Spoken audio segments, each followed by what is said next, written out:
La place de la femme, c'est la cuisine.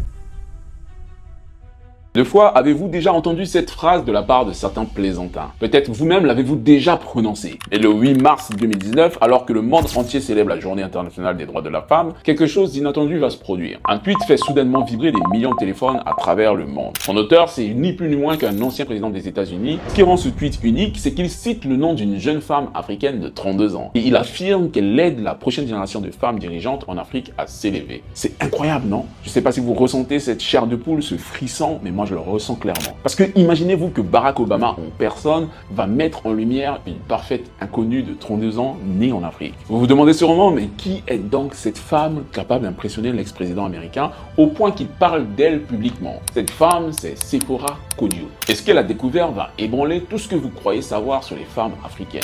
Tout ce que vous pensez savoir sur leur capacité à réussir en affaires et à prendre le contrôle des sphères du pouvoir politique. Installez-vous confortablement parce que je vais vous montrer comment une simple étudiante auparavant humiliée et mise à l'écart dans son université a finalement réussi à infiltrer les coulisses du monde dominé par les hommes et à transmettre ces clés bien maîtrisées par les hommes à toute une génération de femmes.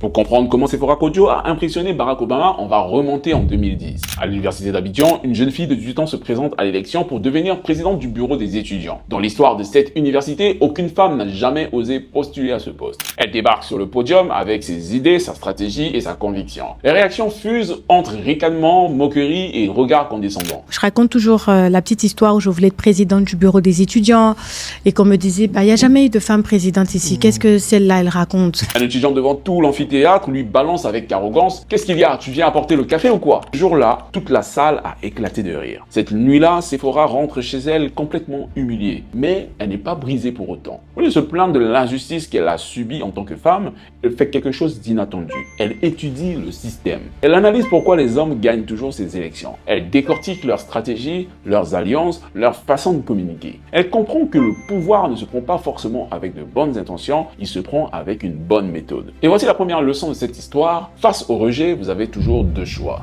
Vous avez soit le choix d'abandonner ou le choix de comprendre. Et comprendre, c'est ce que Sephora a choisi de faire. Quelques mois plus tard, elle va se représenter aux mêmes élections. Mais contrairement à la première fois, elle maîtrise désormais les codes. Elle a étudié les failles du système des étudiants. Elle a identifié les vrais enjeux et elle a construit un programme en béton. Elle a surtout appris à parler le langage du pouvoir, le langage des chiffres, des solutions, des résultats concrets. Et figurez-vous que grâce à ça, elle va gagner. Et quand on m'a dit que je pouvais pas, je l'ai voulu encore plus. Ok, c'est ça. Ça c'est Je l'ai bien. voulu encore plus parce que j'avais une deuxième motivation. Et donc, je l'ai eu. Pour la première fois dans l'histoire de l'université d'Abidjan, une femme préside le bureau des étudiants. Mais Sephora ne s'arrête pas là. Elle va regarder autour d'elle et elle va voir qu'il y a des centaines d'autres filles talentueuses qui n'osent même pas se lancer parce qu'elles ne connaissent pas les codes. C'est à ce moment précis qu'elle prend conscience de sa vraie mission de vie. Elle ne veut pas être l'exception qui confirme la règle, elle veut changer la règle. En 2009, dans une petite salle de classe de l'université, elle va créer Cephis. Je me retrouvais à parler avec des jeunes femmes qui avaient mon âge, mais qui s'étaient limitées dans leur tête, alors qu'elles avaient du potentiel. Et ma mère m'a encouragée, elle m'a dit mais monte une organisation, fais une association. C'est ça. Et c'est comme ça que Cephis a démarré en 2009. Cephis, c'est ce petit groupe où elle va réunir 5 filles au départ. 5 filles qu'elle coach pour briser leurs propres barrières mentales. Elle leur apprend à pitcher, à négocier, à occuper l'espace. Elle leur apprend que l'ambition n'est pas un gros mot. Ce qui va se passer, c'est que ces 5 filles vont en ramener d'autres qui, elles-mêmes, à leur tour, vont en ramener d'autres. Et les filles de l'université m'envoyaient d'autres amis à elles, d'autres universités, qui m'invitaient après dans leur université. Donc j'ai commencé à faire le tour des universités privées. Mais dès cet instant, Sephora sait déjà que former les étudiantes ne va pas suffire pour changer un système. Pour moi, empower une femme, c'est lui donner d'abord les clés personnelles à travers son développement personnel, sa façon de concevoir, de voir la vie, de se voir elle en tant qu'actrice dans cet écosystème-là. Elle comprend qu'il faut d'abord maîtriser tous les rouages. Et c'est là qu'elle va prendre la décision qui va tout changer. Elle va décider d'infiltrer le pouvoir pour apprendre les secrets les mieux gardés. Et ce qu'on va découvrir ensemble par la suite va tout simplement vous bouleverser.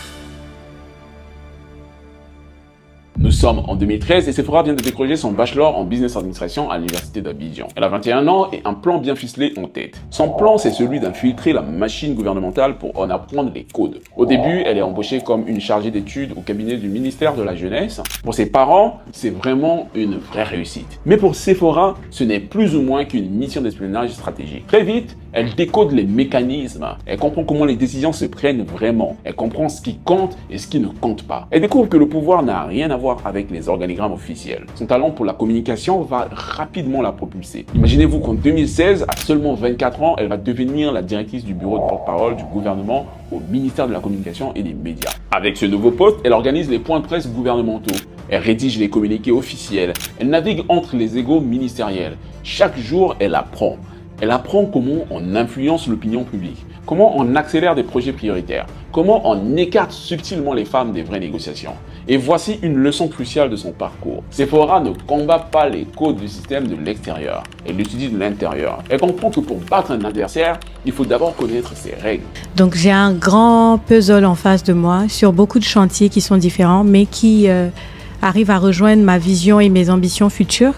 Et chaque jour, j'essaie de faire avancer mon puzzle. Parallèlement, elle va construire méthodiquement son arsenal académique international. Elle va faire un master en études de développement à l'Institut universitaire d'Abidjan. Ensuite, elle va faire une formation sur la paix et la sécurité à La Haye, aux Pays-Bas. Et enfin, elle va avoir un diplôme en diplomatie préventive à Johannesburg, en Afrique du Sud. Chaque formation n'est pas choisie par hasard. Pour elle, c'est un plan qui est calculé pour acquérir les compétences que le commun des mortels n'a pas. Figurez-vous que si on remonte un peu dans l'histoire, en 2014, elle va intégrer le prestigieux programme YALI, le Young African Leader Initiative, qui est un programme du Mandela Washington Fellowship. En intégrant ce programme, elle va rejoindre l'élite des jeunes leaders africains formés par l'administration Obama. Cette sélection lui ouvre les portes d'un réseau international qu'elle exploite méthodiquement. En 2018, elle connaît une consécration internationale en devenant Obama Foundation Leader dans la cohorte Afrique. Cette fois, elle va rencontrer Obama en personne. Cette rencontre va la galvaniser et va lui confirmer qu'elle peut jouer dans la cour des grands. Inspirée par cette reconnaissance, elle va s'inscrire en 2021 à un programme de gestion stratégique de projet à l'université d'Harvard. Une fois qu'elle est diplômée de la plus prestigieuse université américaine, elle a désormais toutes les cartes en main. Mais un autre détail qui a son importance, c'est que l'année où elle est sélectionnée par Obama, l'Union africaine va lui décerner le prix de la meilleure initiative de formation féminine en Afrique. C'est ainsi qu'à 26 ans, elle est officiellement reconnue comme une experte continentale. Vous vous demandez certainement où est passée son idée de Cephis, ce groupe de filles qu'elle a créé au tout début. Ne vous inquiétez pas, elle n'a jamais abandonné ce projet. Le soir, les week-ends, elle continue de former les filles. Maintenant, ce n'est plus la jeune étudiante. Elle a bien percé. Elle a des informations que les autres n'ont pas. Elle sait quel appel d'offres l'État va émettre, donc elle sait exactement où sont les besoins de l'État. Elle sait aussi quel secteur l'État va prioriser. Elle sait quelles sont les formations qui sont vraiment valorisées. Et plus elle monte dans la hiérarchie gouvernementale, plus elle se rend compte d'une vérité dérangeante. Si elle reste trop longtemps dans le système, elle va devenir elle-même le système et elle va être utile pour l'État, certes, mais inutile pour sa vraie cause, pour sa mission de vie. Et voici peut-être à ce moment-là la leçon la plus difficile de tout. Cette leçon qui fait que parfois pour réussir sa mission, il faut avoir le courage de tout quitter au moment où ça marche le mieux. C'est pourquoi en 2019, elle prend la décision la plus risquée de sa carrière. Elle va démissionner de son poste de conseillère technique, elle va faire ça sans filet de sécurité, sans nouveau job, juste avec la foi et une seule certitude. Elle veut dès lors transformer ses fils en machine de guerre économique et comme d'habitude, ses anciens collègues la prennent pour une folle. Ils ne comprennent pas qu'elle quitte un poste en or pour une association. Sephora, elle, a tout compris. En tout cas, à ce moment-là, elle en est certaine.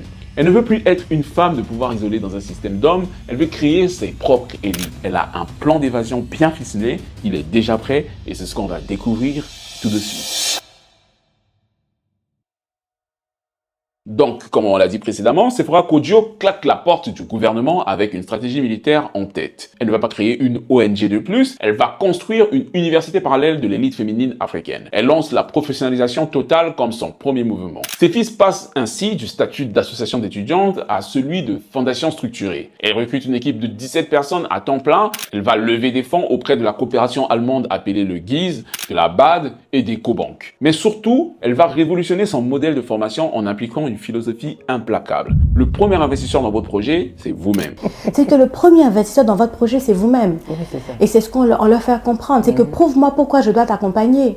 Sa méthode repose donc sur 3 piliers stratégiques inébranlables. La formation, le financement et l'accès au marché.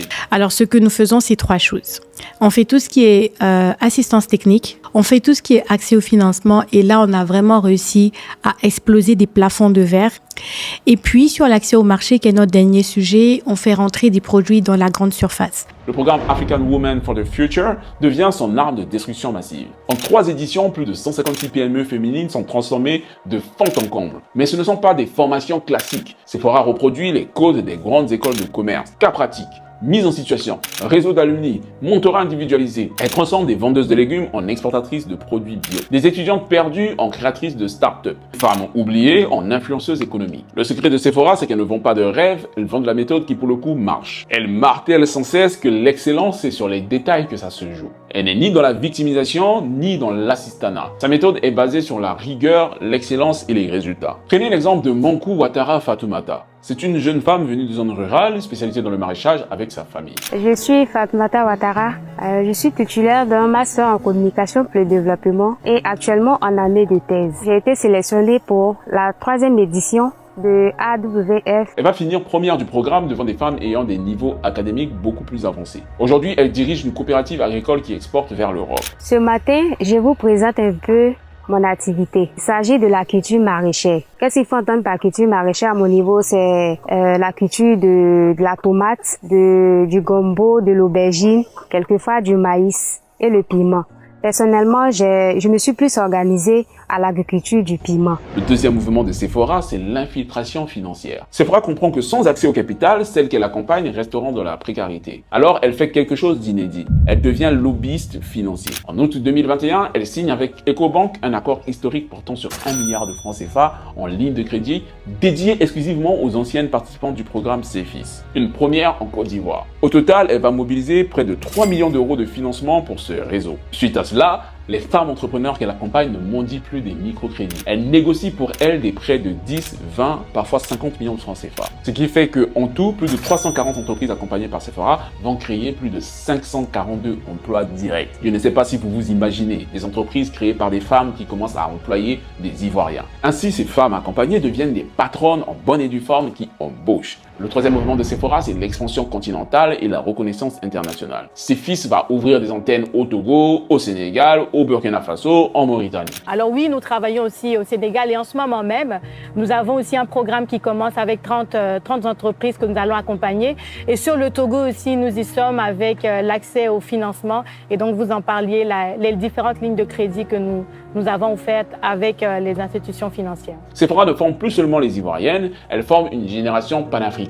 En décembre 2022, elle inaugure le premier centre de formation CEFIS à Abidjan. C'est un lieu physique où ses apprenants peuvent se retrouver, networker, monter des projets ensemble. En 2023, Sephora va entrer dans le Choiseul Top 100 Africa, c'est le classement des jeunes leaders économiques les plus prometteurs du continent. Elle devient la première femme africaine à siéger au conseil d'administration de Bioforce, et Bioforce est une organisation internationale de formation humanitaire. Parallèlement à ce succès, elle va théoriser sa méthode en publiant en 2024 son livre qui va s'intituler Leadership, stratégie ou manipulation. Ce livre est son manifeste, c'est le manifeste de sa philosophie du leadership. C'est un ouvrage authentique qui va se vendre à plus de 5000 exemplaires en quelques semaines. En 2004, elle va succéder des nominations. Elle est nommée au comité banque et société civile de la base. Ensuite, elle devient présidente du chapitre Côte d'Ivoire de l'African Women Leader Network et elle va siéger comme ambassadrice de l'éducation des filles pour l'Union africaine. Le résultat de Sephora est palpable. D'anciennes apprenantes de son organisation CEFIS se retrouvent aujourd'hui dans des ministères, dans des conseils d'administration, à la tête de coopératives agricoles, dans les antennes locales de l'Union africaine. Aujourd'hui, elle ne porte pas de badge avec des inscriptions formées par Sephora, mais elle porte en elle la vision que Sephora avait instituée. Plus de 16 000 femmes ont déjà été directement impactées par son action. Et l'objectif secret de Sephora est de former 1 million de femmes. Voilà comment elle a transformé des exclus du système en maîtresses du jeu. En 2025, c'est la consécration pour Sephora. Elle est invitée de partout, dans plein de conférences. Encore cette année, en octobre 2025, on peut la voir à Paris. Elle sera présente au Back to Africa. Ce sera une occasion de pouvoir discuter avec elle, d'avoir son recul. Moi-même, j'y serai. Ce sera une bonne occasion de pouvoir la rencontrer et de vous rencontrer et surtout de pouvoir échanger. Maintenant que j'ai dressé son parcours aussi élogieux, on peut tout simplement se demander pourquoi le succès de Sephora dérange-t-il autant? Aujourd'hui, quand Sephora Couture entre dans une salle, les conversations s'arrêtent. Pas par intimidation, mais par respect. À 32 ans, elle est devenue ce qu'aucune école de pouvoir n'enseigne. Elle est devenue une déchiffreuse de code qui fabrique des reines. Pourquoi son succès dérange-t-il autant? Parce qu'elle a fait quelque chose d'impensable. Elle a prouvé que le problème ne venait pas des femmes, mais du système qui les a exclues. En 15 ans, elle a construit un empire d'influence qui dépasse celui de certains partis politiques. Elle a 16 000 bénéficiaires directs, plus de 500 volontaires actifs, 3 millions d'euros mobilisés, plus de 350 entreprises créées, la vraie révolution que Sephora a apportée, c'est vraiment de la méthode. Sephora a prouvé que le système n'est pas incassable. Il suffit d'en comprendre les règles pour le retourner à son avantage. Les apprenants ne baissent plus les yeux en régnant.